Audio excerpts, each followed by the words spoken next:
All right, guys, I'm back. So, last week I felt led really to do a video on meatloaf, and I remember, I know I uploaded it just recently, 3 days ago, but I recorded it last week, as in last weekend, Saturday evening. I was recording this one, and I initially wanted to do originally another video exposing more symbolism because I kind of felt like I started a symbolism series, so I kind of want to bring it to an end. I mean, I want to continue. I don't know exactly how many videos this is gonna be, but it's definitely interesting, right? So we have right here, just to remind you, police ties and connection to Freemason. We got the occult meaning of the number 33.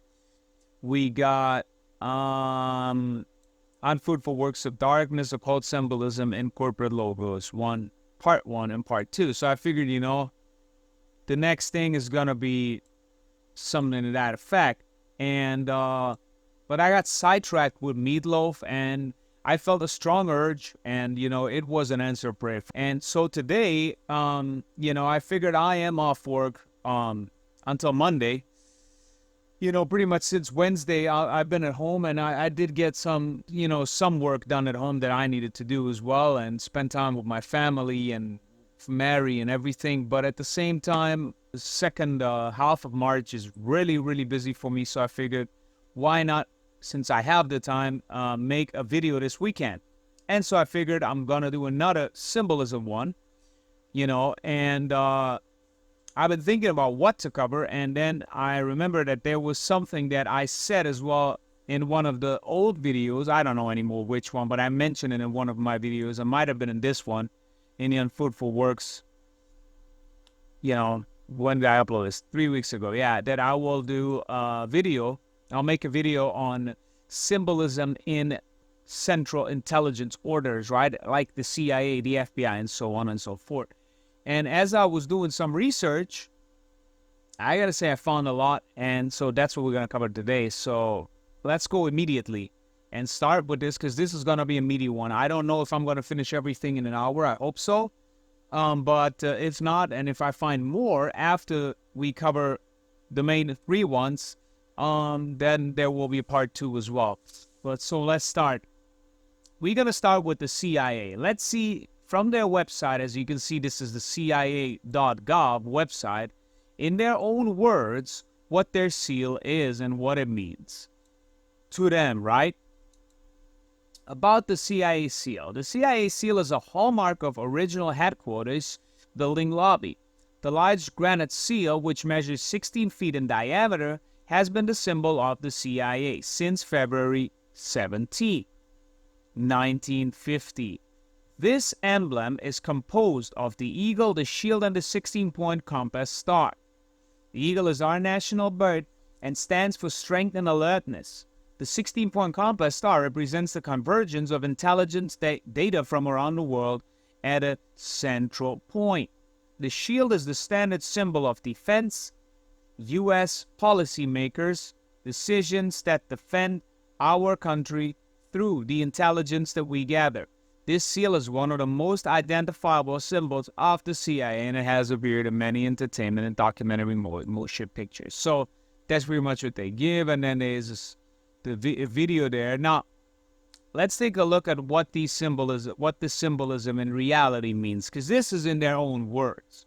Well, first of all, let's start with the basic one that pretty much you guys all know, which is the circle. As I say here, the circle, the sun disk, the sacred hoop ring, an ancient and universal symbol of unity, wholeness, infinity, the idol as female power, and the sun.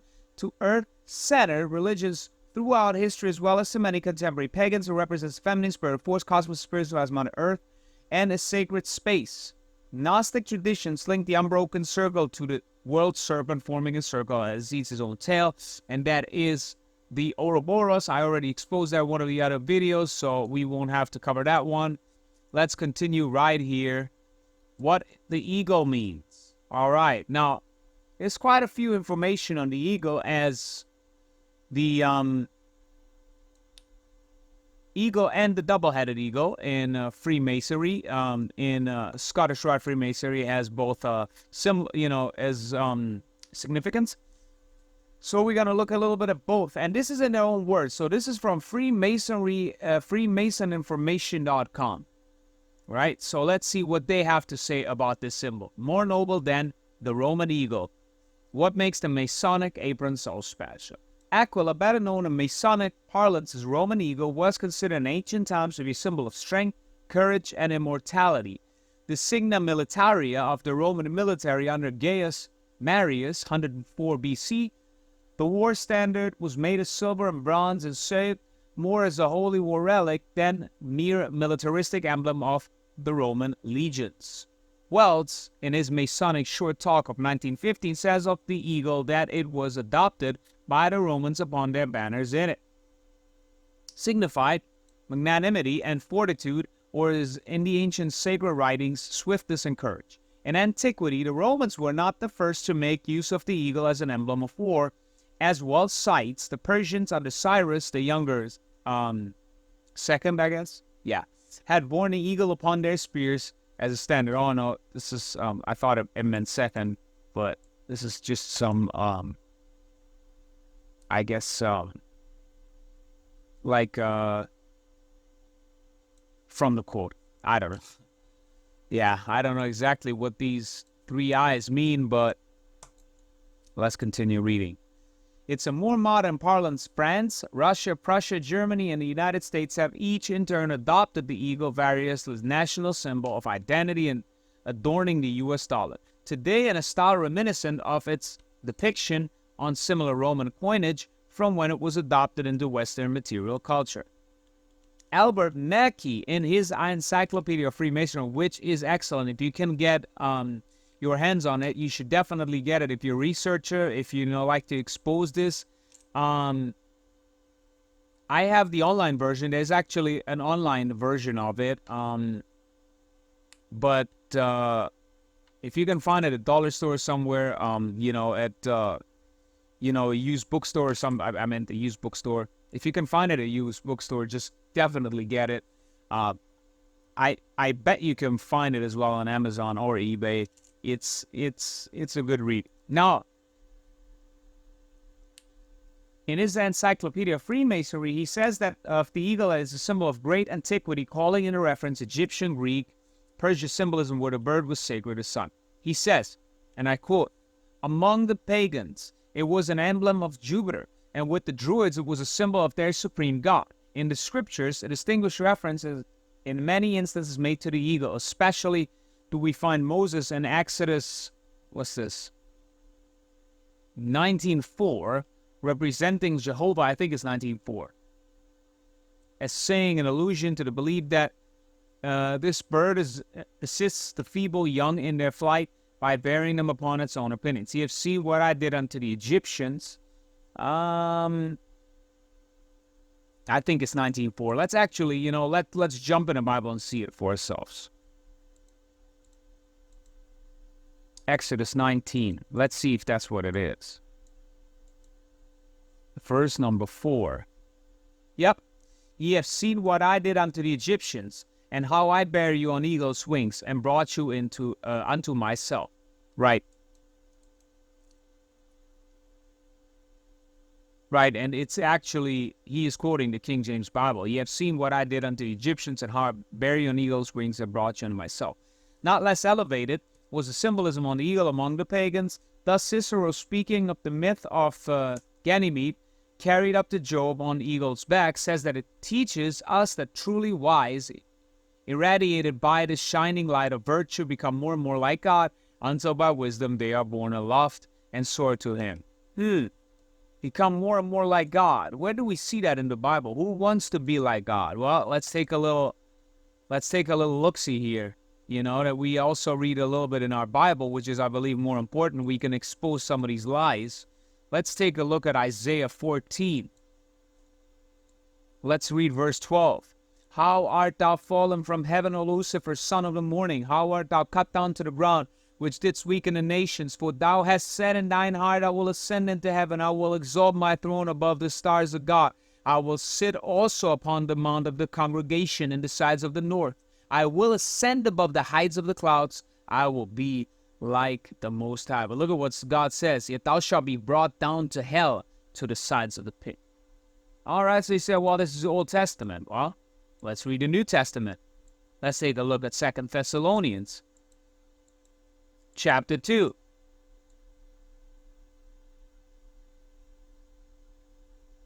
Let's see. Right, verse 4. Who oppose, actually verse 3 and 4. Let no man deceive you by any means, for that they shall not come, except there come a fallen away first. And the man of sin be revealed, the son of perdition, who opposed and exalted himself above all that is called God or that is worshipped, so that he as God sitteth in the temple of God, shewing himself that he is God. Right? So this is Lucifer, the son of perdition, right? Satan.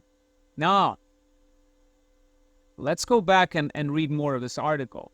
While Mackey goes deep into the meanings behind the ego, the suggestion that the Masonic apron is more noble than the Roman eagle implies that its receipt is an honor greater than being a member of the famed Roman legion, which may lend itself to some pull to particular military association with Masonry today. An interesting consideration of the Roman legion was their early and then later composition. In the early period of the empire, the legion was composed of Levite soldiers who supplied their own equipment that would form as needed, disbanding when not. Essentially, to serve meant you were a citizen of the empire. When the Rome army began to experience inadequate staffing because of the income of property qualifications of citizenry, of its citizenry, Consul Gaius Marius removed the pre-qualifications of service, wealth, and social class, allowing all free people of the empire eligible for the army. This change created a first volunteer professional stand-in army. That openness to everyone, regardless of class and social standing, is a parallel we find among the ranks of Freemasonry today. Some suggest that the Roman eagle was a European trade symbol coming from the Hanseatic League, a confederation of merchants, guilds that stretched from the Baltic to the North Sea and inland during the late Middle Ages and an early modern period. Around 13th to 17th century, the Hanseatic League evolved to protect economic interests and diplomatic privileges along trade routes, cities, and countries where its members did business. One Masonic source says of the Hanseatic League that its members had their headquarters at Lubeck and adopted the arms of Lubeck, which at this time was a Roman eagle and appears on the seal of the Hanse. They also called themselves the Knights of the Holy Roman Empire. Right. The League's coat of arms is a double-headed eagle rather than the Aquila eagle, so this connection to the apron seems less legitimate, other than its being a pre-Enlightenment trade guild similar to the Guild of the Golden Fleece. An interesting parallel in the Hanseatic League connection is the guild's factory routes, which one could London find Masonic parallels, including no man older than 50 years or younger. Then 18 winners could be received. Anyone who committed what had been forbidden was to be cast out and driven from the community. No one should have a woman within the burgh be absent from it for 3 nights. These rules helped the League work in foreign countries as they formed among the alien populations in which they would place semi-monastic establishments. Yet, in this double-headed eagle, we can still find some parallels to drive with the Roman eagle, Mackey says of the emblem. And he continues reading. And this is all about the double-headed eagle. And I'm not going to read the whole chapter. Why?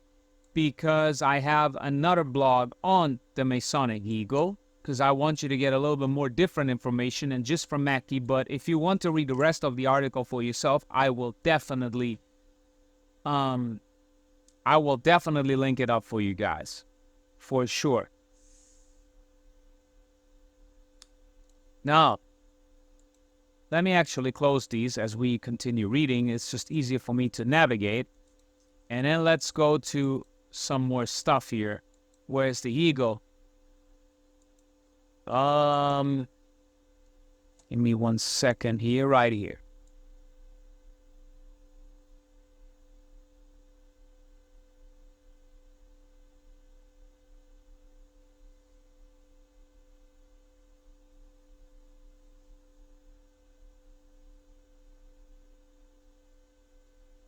Right, here we go. The two-headed eagle.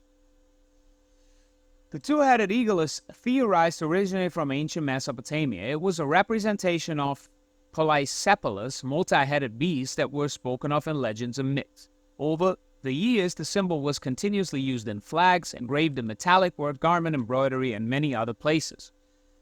It was first used as a Freemasonry symbol in 1759. At the time, it delineated two bodies merging into one. The two-headed Masonic eagle is also known as the Eagle of Lagash. The name originated from the oldest symbol in the ancient Sumerian city of Lagash. In Freemasonry, the double-headed eagle is a symbol of the 33rd degree of the Scottish Rite, which is the highest degree in the Scottish Rite. It's used as a symbol of completed alchemical process. In alchemy, the eagle represents purified sulfur and portrays a rising spirit. It stands for the reconciliation between matter and spirit. Where was that? One sec. Right here. First of all, let's read what they say the seal and motto is. History and heraldry of the seal. Over the years, the FBI seal has undergone several significant changes. In its early years, the Bureau used the Department of Justice seal. The first official FBI seal was adopted in 1935, modifying the Department of Justice logo by adding Federal Bureau of Investigation and Fidelity, Bravery, and Integrity to the outer band. In 1940, Special Agent Leo Gauthier, a draftsman, artist, and illustrator, presented a new design based on the earlier Bureau flag that he had created. This design was readily accepted and has been the Bureau's symbol ever since. Each symbol and color in the FBI seal has special significance. The dominant blue, it is 13 stars. Okay, cool. Field of the seal and the scales on the shield represents justice. The endless circle of 13 stars denotes the unity of purpose and exemplified by the original 13 states. 13 means rebellion in Christian numerology, right? 13 is that number of rebellion, right? Now, the laurel leaf has since early civilization symbolized academic honors, distinguished, and fame. There are exactly 46 leaves in the two branches. Since there were 46 states in the Union when the FBI was founded in 1908. The significance of the red, the white, and the parallel stripes lies in their colors. Red traditionally stands for courage, valor, strength, while white conveys cleanliness, light, truth, and peace. As in the American flag, the red bars exceeded the white one. The motto fidelity, bravery, integrity succinctly describes the motivating force behind the men and women of the FBI. The peaked beveled edge, which circumscribes the seal, symbolizes severe challenges confronting the FBI and the ruggedness of the organization. The gold color in the seal conveys its overall value. It has come to the attention of the FBI that fair use warnings accompanied by an image of the FBI, seal, or similar insignia have been posted on various websites, giving the appearance that the FBI has created or authorized these notices to advise the public about the fair use doctrine in the U.S. copyright law. The FBI recognizes that the fair use of copyright materials as codified in Title 17, United States Code Section 107, does not constitute infringement. These warnings, however, are not authorized or endorsed by the FBI. Unauthorized use of the FBI seal or colorable imitations may be punishable under Title 18 United States Code Sections 701, 709 of applicable law. More information about copyright law and fair use available from the Library of Congress, the U.S. Copyright Office at copyright.gov. Fidelity, bravery, the FBI motto. The origins of the FBI's motto may be traced to a brief comment by Inspector W.H. Strain Lester, the editor of the Employee magazine Investigator, in September 1935. FBI. At least we have the name that lends itself to dignified abbreviation, the Federal Bureau of Investigation, which quite naturally becomes FBI. In the past, our nicknames, which the public are so prone to give us, have been many and varied. Justice agents, DJ men, government men are but a few of them, with the Bureau itself incorrectly referred to as Crime Bureau, Identification Bureau, and Crime Prevention Bureau. The latest appellation, perhaps the one which has become most widespread, is G-Men, an abbreviation itself for government men. But FBI is best, and one from which is the best, and one from which we might well choose our motto. Those initials also represent the three things for which the Bureau and its representatives always stand: fidelity, bravery, integrity. All right, so this is from the FBI.gov page, okay? This is their own description of what they believe, okay? We already looked at the circle symbolism. Now, let's see some more symbols right here. All right, so let's take a look at a scale, okay? This is all I could find, what it means in Freemasonry. Scales, pair off, right? A pair of scales right here. This is from MasonicShop.com. It says, "Let me be weighed in an even balance," said Job, "that God may know mine integrity." And Solomon says that a false balance is an abomination to the Lord, but a just weight is his delight. So we find that among the ancients, a balance or a pair of scales was a well-known recognized symbol of strict observation, justice, and fair dealing. This symbolism is also recognized in Freemasonry, hence the degree of Princess Jerusalem, the duty of which is to administer justice. In the inferior degrees, a pair of scales is the most important symbol. Right. Now this is from another Masonic site, obviously. Let's go back to this. What else do we see here? Well, we got the 13 pentagram stars. I already exposed the pentagram I in an old video, so I'm not going to look into, the star symbolism again. Let's take a look at, and you can right here see the just balance, right? Let's take a look at the laurel wreath. If we go back, right here it says that there are two laurel branches, right? The laurel wreath. Well, let's take a look at that. What does that mean? What does the laurel branch mean? Right here, the Masonic trowel. The meaning of the laurel. The laurel, commonly used in wreaths, plays an important role in Freemasonic, Scottish Rite, Southern jurisdiction degrees, namely the 4th degree, the Secret Master, and the 27th degree, Knight Commander of the Temple, and the 32nd degree Master of the Royal Secret. But what does the laurel represent? It is interesting to note that in ancient times, a wreath of laurel was given to the victor in the Pythian Games, whereas the victor in the Olympic Games was given a wreath of wild olives. The Nemean Games, a wreath of green parsley. The laurel was said to communicate the spirit of prophecy and poetry, and it was seen as a purifying plant with powers of immortality. It was therefore common to put laurel leaves under one's pillow to gain inspiration through dreams. Today, the laurel is seen as a symbol for peace and victory. In the 4th degree, the laurel signifies the hopeful expectation of success in the search for the true word, and is prominently displayed on the apron. The parallels to victory are thus very evident in this degree. The 27th degree teaches us that the laurel symbolizes the good opinion of our that our brethren have for us, and again is prominently displayed on the apron. The laurel is also used in the ceremony, symbolizing victory over the passions, and is given a candidate at the end of the ceremony. The meaning of the laurel in the 32nd degree is not explained, but probably refers again to victory being the last degree. Interesting. So again, I will leave all of these titles linked up. You can look at it yourself. Now, let's go to the last one for the day that we will cover, which is the NSA. Now, we take a look at the NSA.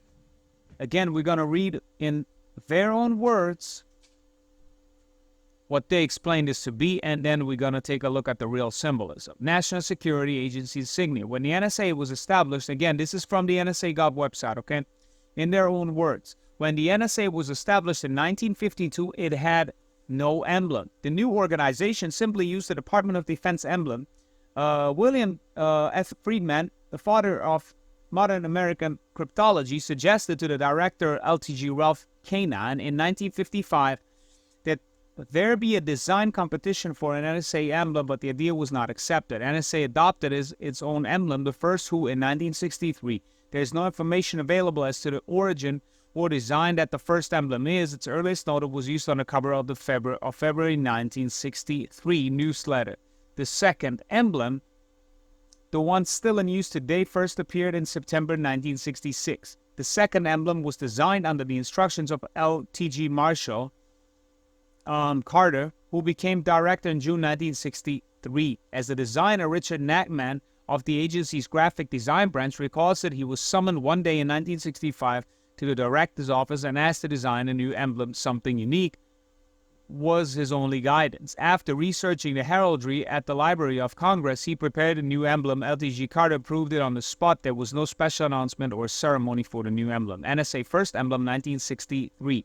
The most interesting feature of the new emblem was the substitution of the words the United States of America for Department of Defense. This was done because Carter believed NSA should emphasize its national mission and should de-emphasize its mission and position within the Department of Defense. NSA has retained the Carter emblem ever since. The NSA flag carries a representation of the emblem and was designed about a year later. It was designed arbitrarily by Mr. Nachman when the director requested a flag.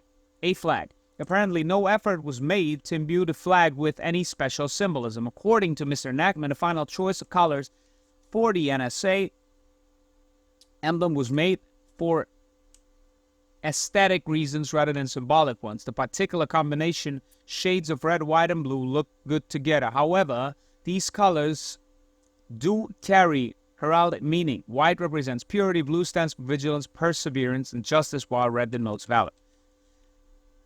Central Security Service insignia. In 1996, NSA Director Lieutenant Kenneth A. Minahan, Lieutenant General Kenneth A. Minahan, USAF, requested an emblem he created which represented both the National Security Agency and the Central Security Service. Although the NSA had its own emblem, one had yet not been made for the CSS. As a result, the emblem was designed and adopted in the year the Intelligence Authorization Act, fiscal year 2002, enacted on the 28th December, amended the National Security Act of 1947, and codified the U.S. CG as part of the intelligence community. The new CSS seal was created in September 2002 to reflect the transformations taking place within the intelligence community, and NSA CSS, particularly the admission of the United States Coast Guard into the United States cryptologic system. Updated in 2022, the seal now displays all 6 service cryptologic components, which are comprised of United States Fleet Cyber Command, the United States Marine Corps Director of Intelligence, and the United States Army Intelligence and Security Command. The 16 Air Force, representing both United States Air Force and United States Space Force Services and the U.S. Coast Guard, Deputy Assistant Commander for Intelligence. Each are equally balanced around a 6-point star, which is centered on the symbol of the NSA CSS, who provides the founding direction and guidance to all America's SIGINT activities. The House of Representatives recognized the USCG's national security objectives in the areas of maritime interception operations, port operations, security and defense, military environmental response operations, and peacetime military engagement. The USCG is the only organization that is responsible for law enforcement, intelligence, and military activities simultaneously.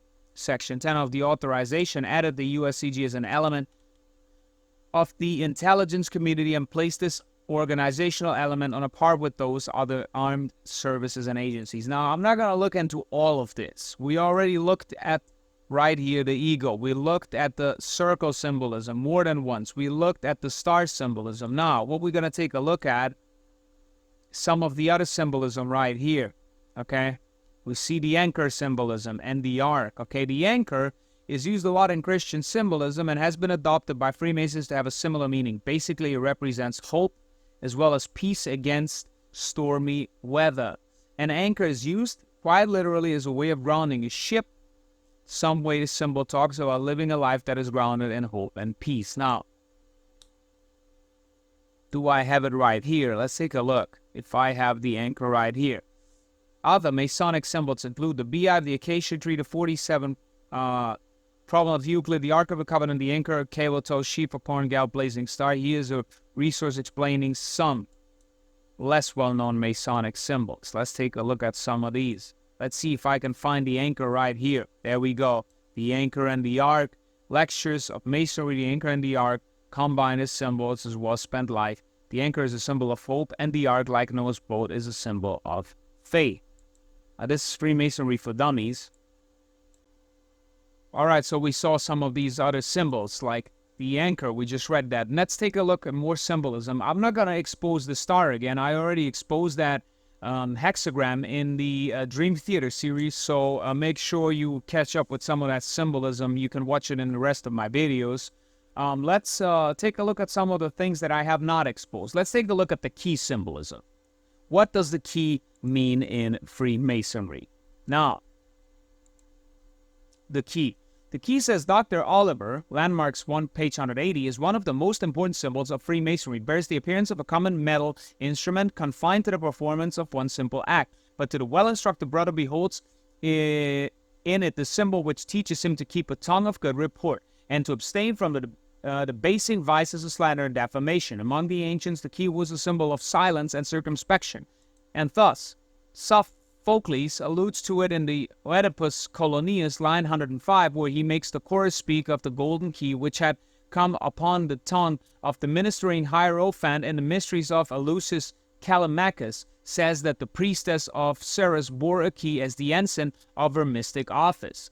The key was in the mysteries of Isis a hieroglyphic of the opening or disclosing of the heart and conscience in the kingdom of death for trial and judgment. I believe this is by Mackey as well. I'm not sure. I got this from a Freemasonic website. In the old instructions of Freemasonry, the key was an important symbol, and Dr. Oliver regrets it has been abandoned in the modern system.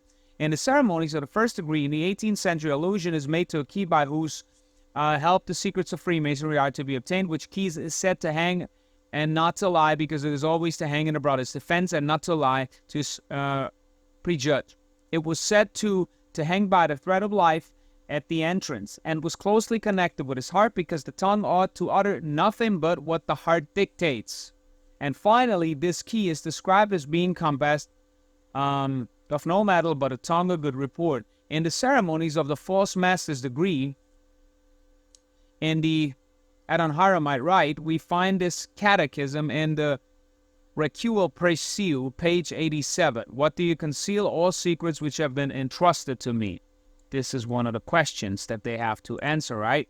Now let's take a look what else it says. All of this shows the key as a symbol was formerly equivalent to the modern symbol of the instructive tongue, which, however, with almost the same interpretation, has now been transferred to the second or fellow crest degree. The key, however, is still preserved as a symbol of secrecy in the Royal Arch degree, and is also presented to us in the same sense in the ivory key of the secret false master or the fourth degree of the ancient and accepted Scottish Rite. In many of the German lodges, an ivory key is made a part of the Masonic clothing of each brother to remind him that he should lock up or conceal the secrets of Freemasonry in his heart. But among the ancients, the key was also a symbol of power, and thus among the Greeks, the title of I don't know how to pronounce this, Seiaxis, or key bearer, was bestowed upon one holding high office. And with the Romans, the keys are given to the bride on the day of marriage as a token that the authority of the house was bestowed upon her. And if afterward divorced, they were taken from her as a symbol of the deprivation of her office. All pagan nonsense. Among the Hebrews, the key was used in the same sense as the robe and the baldric, says Loth Israel, Part 2, Section 4, where the essence of power and authority, so likewise was the key, the mark of office, either sacred or civil. Thus in Isaiah 22:22 said, the key of the house of David will I lay upon his shoulders, so he shall open and none shall shut, and he shall shut and none shall open. Let's take a look at Isaiah 22:22.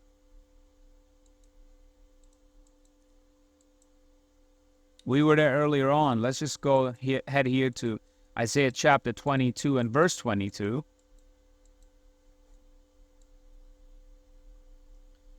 And the key of the house of David will I lay upon his shoulders, so he shall open and none shall shut, and he shall shut and none shall open. You see how they pretend to be Christians, right? Right here it says, our Savior expressed a similar idea when he said to St. Peter, I will give unto thee the keys of the kingdom of heaven.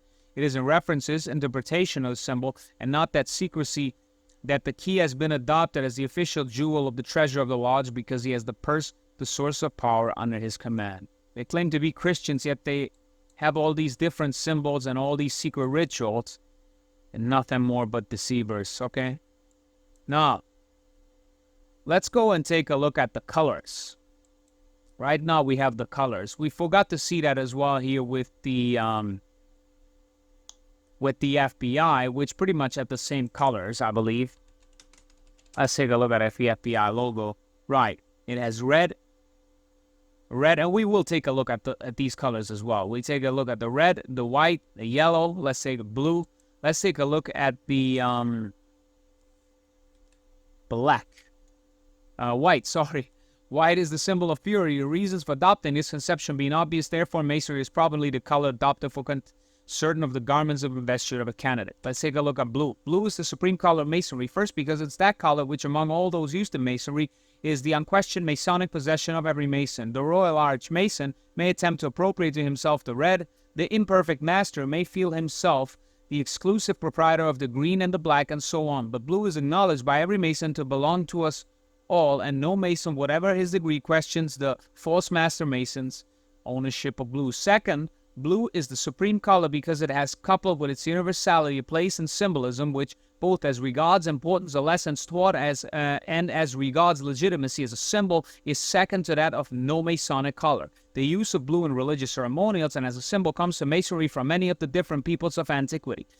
Among the Hebrews, various articles of high priest clothing were blue. One of the veils of the tabernacle was blue. In his initiation into the Druidical mysteries, the candidate was invested with a robe, one of whose colors was blue. The Babylonians clothed their idols in blue. The Hindu god Vishnu, Hindu idol Vishnu, was represented as blue. And among the medieval Christians, blue was considered a peculiarly important color. Now, blue was the symbol of perfection to the Hebrews, to the Druids the symbol of truth, to the Chinese the symbol of deity, and so to the medieval Christians it was the symbol of immortality. So for the Mason, the color of his false master Mason's lodge is the symbol of perfection, truth, immortality, and deity. Or, as we should, if we should read it properly, imperfection lies, mortality, and deity. Finally, and preeminently, and following the teachings and conceptions of the Egyptians, all the Hindus, blue is the symbol of that which the craftsman must, since he is a Mason, always revere, and of that which is false master Mason's lodge, when its work and its teachings are properly understood and accepted, cause him to progressively revere the more divine wisdom. Again, this is sourced from the Builder, July 1990. So this was written 100 years ago, and this is from Masonic dictionary.com, which has been down for many years, but I always mention in the video so that people can know where I get it from, but I have the screenshots. Now let's take a look at what else we got here. We got the green color as well.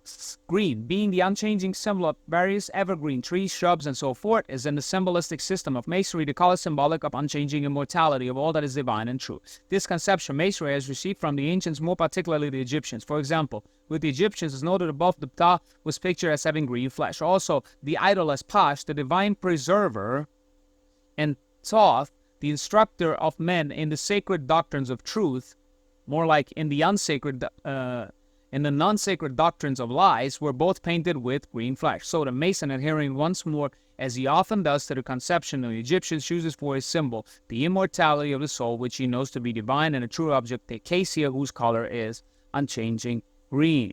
Now, what else we got here? So we looked at the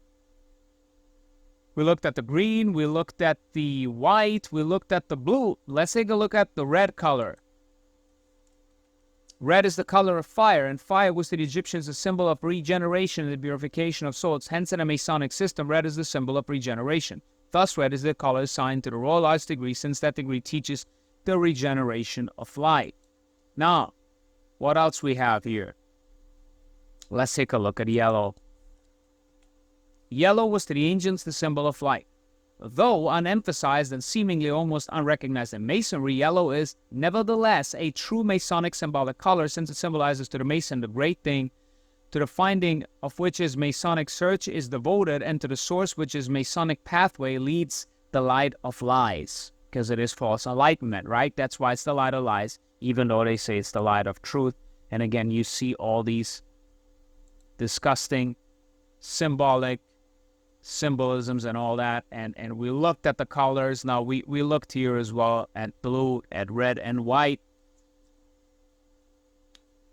Let's go a little bit back right here in the insignia picture. We looked at the key symbolism. Right here we have the lightning bolt. Let's see what the Bible says, who the lightning bolt is. Because clearly Luke teaches that, where Jesus said, I beheld Satan, all right, as lightning. So let's take a look at Luke chapter 10 and verse number 19, which says, verse 18, and he said unto them, I beheld Satan as lightning fall from heaven. Okay, so we know that Satan symbolizes that lightning, okay? And I'm not going to look into each and every one of those. You got here again the lightning bolt. We looked at the anchor. We could look at some more of these, but I don't really think that it's important for this video right now. So this will be your NSA, okay? That was their logo and insignia. Now, there's another one. National Security Agency Office of Inspector General, watchful and wise, says the NSA OIG logo is designed to communicate its role in advancing the agency's mission through independent oversight, featuring the image of an owl associated for centuries with watchfulness of wisdom. Key traits for an OIG: it reflects the office's core values: oversight, integrity, independence, and transparency. The owl holds in its talons the lightning key. Notice the word lightning again. And he said unto him, I beheld Satan as lightning fall from heaven. And we looked at the key as well just now, representing the agency's combined signals, intelligence, and cybersecurity missions. All garbage. We see the same colors here. Okay. Now let's take a look at the owl. And I found this in a great blog, the symbol right here. The owl symbol of the Freemasons. Now I'm not going to read all of this because it goes into some medieval stuff and so on. I will link it down. You can read the rest for yourself if you want to read all of it. We will take a look at the symbol of the Illuminati and Freemasonry. The owl symbolism with the occult and secret knowledge has a long history. Since the times of the Greeks and the Romans, the owl, ruler of the night, was a guardian of the underworlds inhabited by demons, or as I like to say, devils, because that's what the Bible calls it. An owl was always on the shoulder of the Minerva and Athena, goddesses of wisdom and learning, symbolizing the occult knowledge of the pagan gods. Right? Pagan gods / idols, right? Goddesses / idolatesses. All right, since the Illuminati pretend to be the wise rulers of the planet, maintaining and passing on the secret knowledge of the ancient deities, that is, devils, the owl became one of their symbols, as unblinking large eye represents the all-seeing eye of the Illuminati that never closes. I don't think they pretend. I think that they are. I mean, yes, sure, they are, pretending, but they're deceiving the whole world and getting everybody, since they rule everything, right? Now, we already know, I'm not going to go into who's at the top of the pyramid. I do believe it's Satan himself, and right under it is the Vatican and the Pope and the Black Pope and all of that. I'm not going to get into all of that. I have videos on it which you can watch, but still, I think it's very, very interesting how, why did he say they pretend to be? Well, yeah, they pretend to be, but they are ruling us. The 1% rules the 90, right? 99. All right. Look at the symbolism on the dollar bill. He gets you 12 and you 12 with your 33 right here, okay? There are other great videos that expose this to a T. I'm not going to do that now. Because the owl's eyes seem to not move, it moves its neck and turns its head completely around to see another sign of the occult sex, which through their initiated agents can see where normal men cannot. And like the owl, the Freemasons gather in secret far from the light. They, Freemasons, also consider the owl a symbol of reincarnation. Since it is awake at night, they consider it as a symbol of the soul that has dead body and remains in the night, waiting to re-enter another body that is being conceived.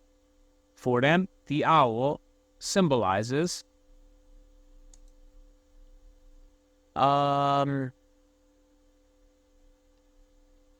metempsychosis, which is their theory of reincarnation of the soul.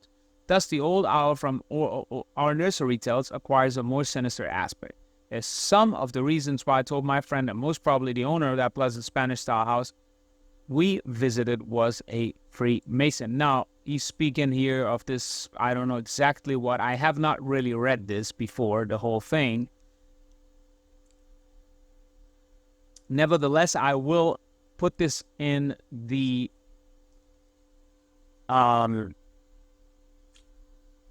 in the comment section so you can read it for yourself. All right.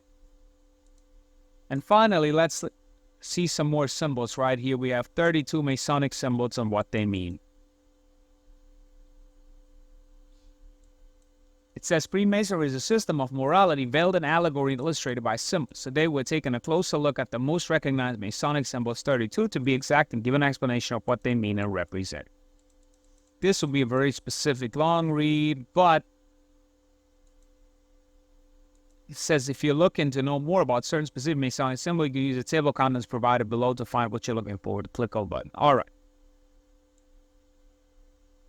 Now I'm not going to go through all of this. You got the acacia, we got the all-seeing eye, or as they call it, the eye of providence, the Masonic eye. Again, this is from MasonicFind.com, so this is in their words.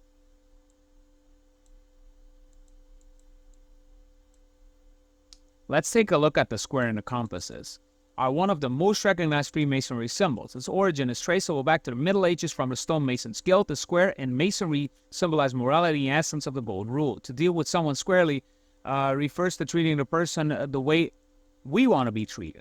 It indicates Mason's ability to apply the teachings of conscience and morality in testing and the rightness of their actions. The compass stands for the ability to mark a clear boundary around the desires of passion, represents self-restraint and control, which is the basis of morality and wisdom. Square and compasses combined serve as a reminder of Freemasons to explore personal desires and passions while maintaining morality. The letter G. The letter G appears inside the square and compass, sometimes as the center of blazing Masonic style. Its symbolism in Freemasonry often differs from one jurisdiction to another. Some say it refers to God, i.e., the supreme being.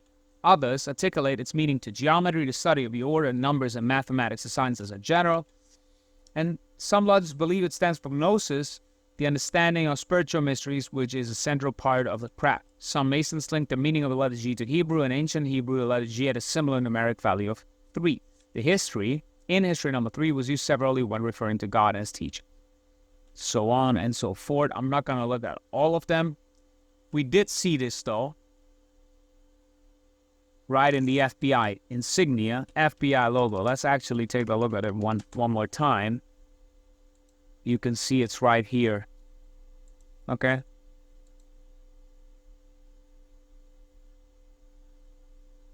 Right here.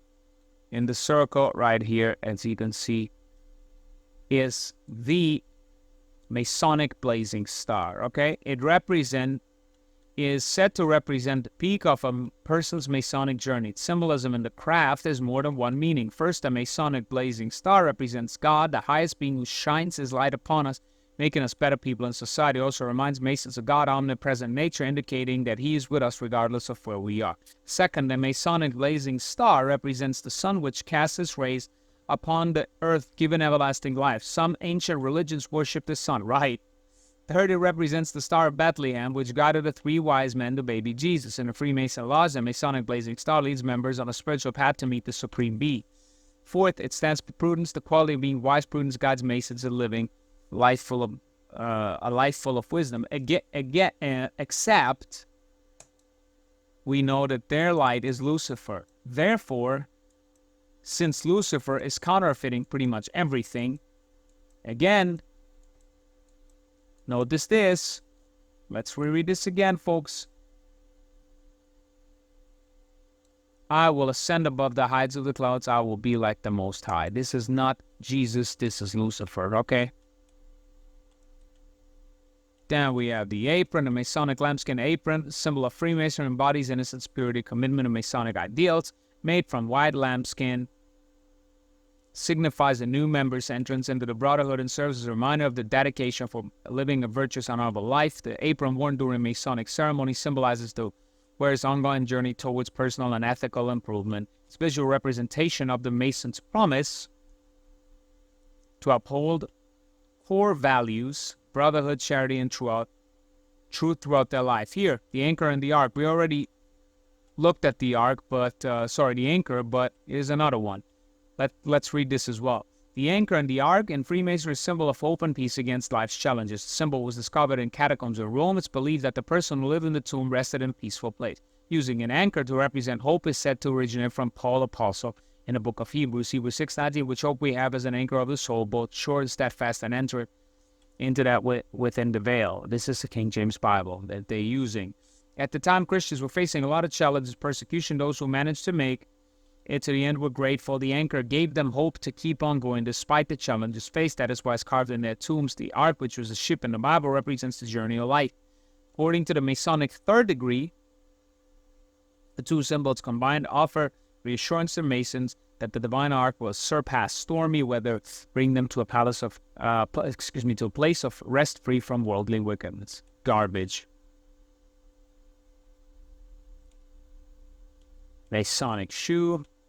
The beehive, which is not very well known, but it is a Masonic old symbol. The beehive consists of a group of insects tirelessly working together to achieve a common goal. Similarly, the beehive, Freemasonry represents the importance of Masons coming together, mobilizing all efforts for one purpose. The concept behind the hive is to gather people with similar interests who can cooperate. The beehive also symbolizes form of work known as industry, crafts, different work types. In Freemasonry, work is vital. The virtues taught by Master Mason's instructions, works that he may receive wages the better to support himself and family, contribute to relief of worthy distress, brother, his widow, and orphans.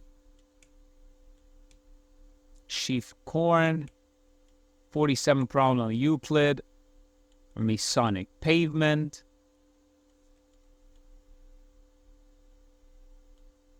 The Masonic pavement, one of the most recognized symbols of the fraternity. The floor Masonic lodges is made of mosaic pavements, various stones shown together form pattern in the form of a painting. It's said that King Solomon's temple flooring incorporated black and white mosaic pavements.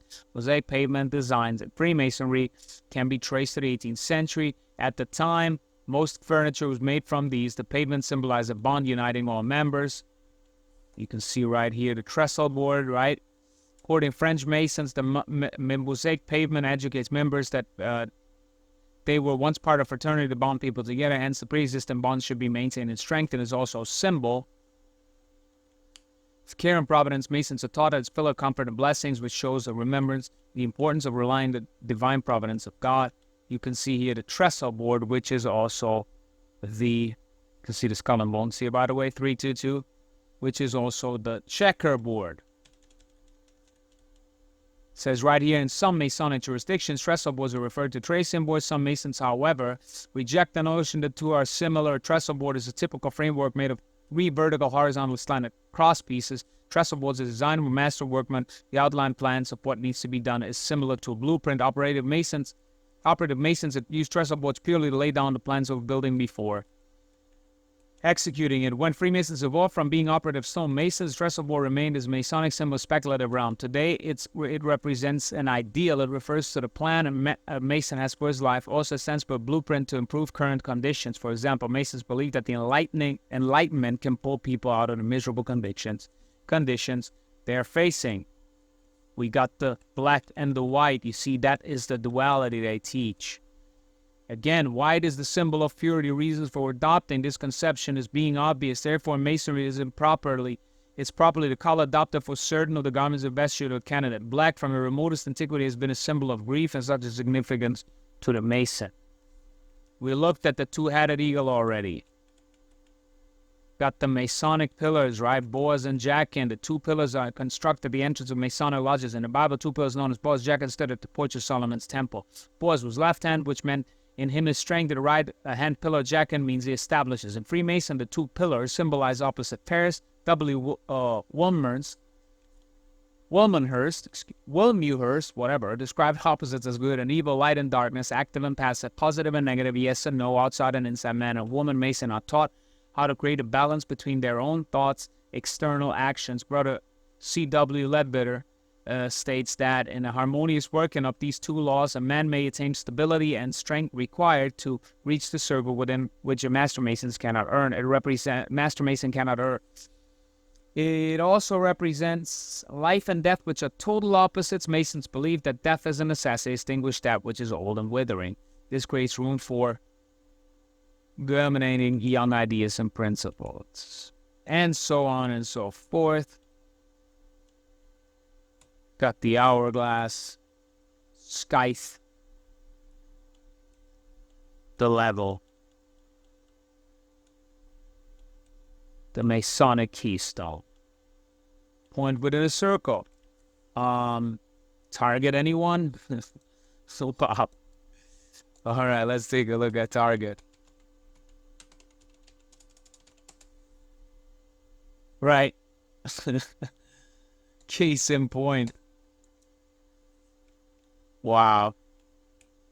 The broken column, the Masonic pencil, yeah. The number 7, huh? Sacred in the Bible, historical biblical recurrences are denoted by number 7. For instance, Solomon built a temple. 7 is in Freemasonry. 7 is linked to Pythagoras. Pythagoreans depicted 7 as perfect number because the summation of 3 and 4, which symbolically represents a triangle and square, instead of perfect number that indicates completion. This explains why 7 members are required to make an ideal lodge. 3 principal officers, master masons, fellows, 2 fellows of craft, and 2 entered apprentices. Garbage. This is all nonsense. But anyway, I will link all of these in the description. Let's take a look at some of these. Let's take a look at NSA. You got your 7 right here, okay? We just read it. Wow. Let's take a look at the CIA, which I believe is 13. Yep. No coincidence right there. Let's take a look at the FBI. Wow. Can't make it up. You just can't make these numbers up. Again, that number 9. It totals the number 9. We looked already at the number 9. That is Satan's number. I'm not going to read all of that again. If you saw all this truth, how can you be ignorant? I pray that the Holy Ghost will knock at your door, will knock at your heart and convict you of your sins, and that you will truly turn to Jesus Christ. All you have to do is repent of your sins. If you are truly sorrowful, just go to the Lord and say, Lord, create in me a clean heart. Again, Acts 3:19 says, repent ye therefore and be converted, that your sins may be blotted out when the times of refreshing shall come from the presence of the Lord. And then Romans 10 teaches us that whosoever calls on the name of the Lord shall be saved. If you truly ask the Lord for forgiveness and you want to turn from your wicked ways, and then you confess with your mouth the Lord Jesus, as verse 9 says, and shall believe in thine heart that God raised him from the dead, thou shalt be saved. For with the heart man believing unto righteousness, with the mouth confession made unto salvation. For Scripture saith, whosoever believeth on him shall not be ashamed. For there is no difference between the Jew and the Greek. For the same Lord over all is rich unto all that call upon him. For whosoever shall call upon the name of the Lord shall be saved. You have to call on Jesus Christ to be saved, and I pray that you will. And I pray that this was a blessing. I'm going to try and continue making more videos of symbolism and, do even deeper research, try to find some more stuff. Next time, looking more as well into Mackey's Encyclopedia of Freemasonry as well. I kind of wanted to gather information from all sides and have a little bit more than one source for you guys. I pray that this was a blessing, and I'll see you guys for the next video. See you guys on Thursday as well for our premiere. I'm going to upload it hopefully now. I will actually upload it now, and then I might put it an hour earlier. I don't know. I think because of work, I have some more time, so I'll do it an hour earlier than usual. But anyway, you'll see everything once I upload it. I hope this was a blessing, and enjoy the rest of your weekend. God bless.